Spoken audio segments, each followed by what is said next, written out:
Hey everyone, it's Prof. Welcome back for another video. Today I'll be sharing with you a review and the installation of the SopiGuard Skin for the Apple iPad Pro Magic Keyboard 12.9 inch. So keep on watching. All right, guys, so I decided to go ahead and take a leap of faith and purchase the SopiGuard Skin for my iPad Pro 12.9 inch. And it came in this white box, and I was kind of afraid because it was a little bit folded in the mailbox, but it turned out okay. So it came in this plastic bag. It comes with 3 different pieces for the front, the back, and the inside of the iPad. And this is the card that it comes with to tell you to watch a video on their site for installation, which by the way was not there. So I had to kind of figure that on my own. It came with some alcohol wipes, and I'm just showing you the 3 pieces that it comes with. So once I kind of figured out where everything went, which was pretty straightforward, I decided to go watch a little bit of a video to see exactly what I need to do.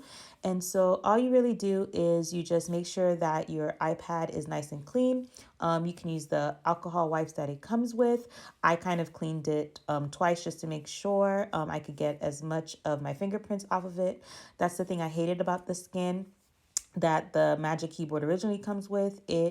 Yeah, a lot of your fingerprints kind of just stick on it, and it makes it look dusty, crusty, and I just did not like that. So here I'm just lining everything up and seeing how I can get it to my liking.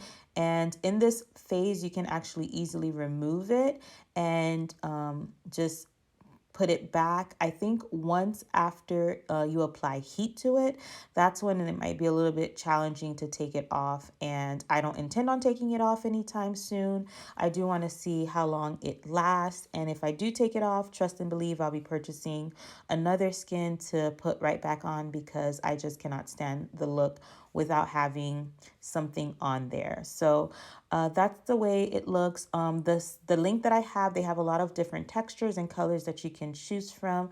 I just absolutely love the color black. I think it's sexy. I think it's professional. And yeah, that's why I chose it. And I love this texture as well. And so I'm just going to show you how on this side, I was kind of concerned because I wanted like the Apple sign to kind of come through.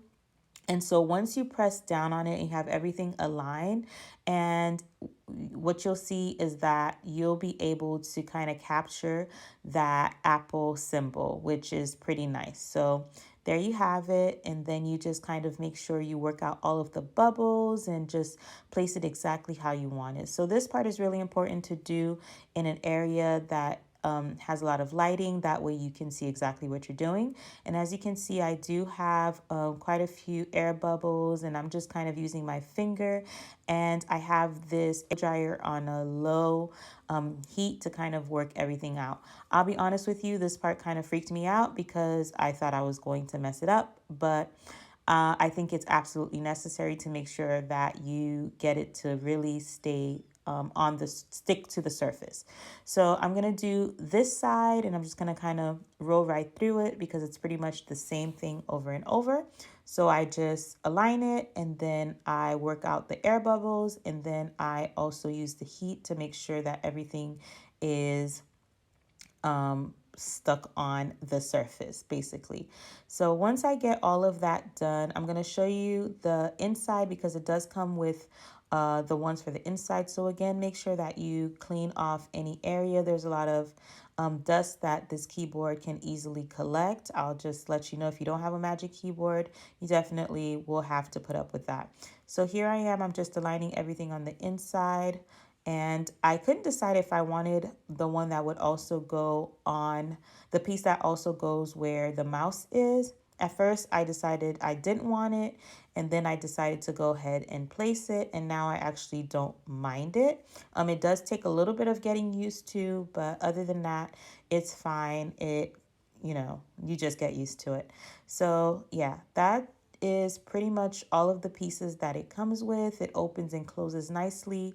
Also on my Magic Keyboard here, I am using the CoverBuddy. If you haven't checked out my video about that, then you definitely want to check out my review where I talk a little bit about the CoverBuddy and I show all of the cool things that it can do, and the updated version of it has been incredible. I absolutely love it. So definitely check out my review if you are interested in purchasing one, and I'll leave the link for that down below as well, and as a card.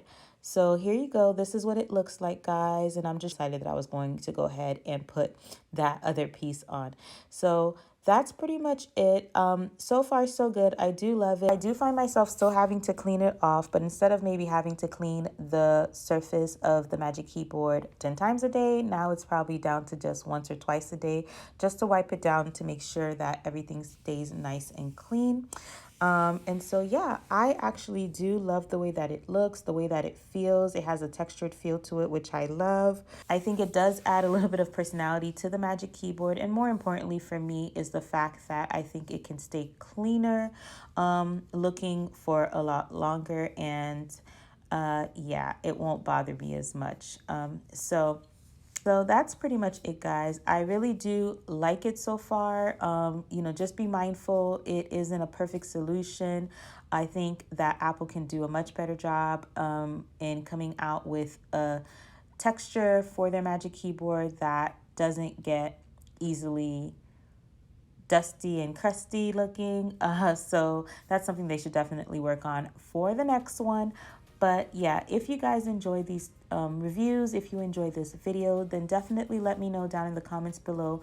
Make sure you subscribe for more. Thank you so much for watching, and I will catch you guys on the next one. Bye.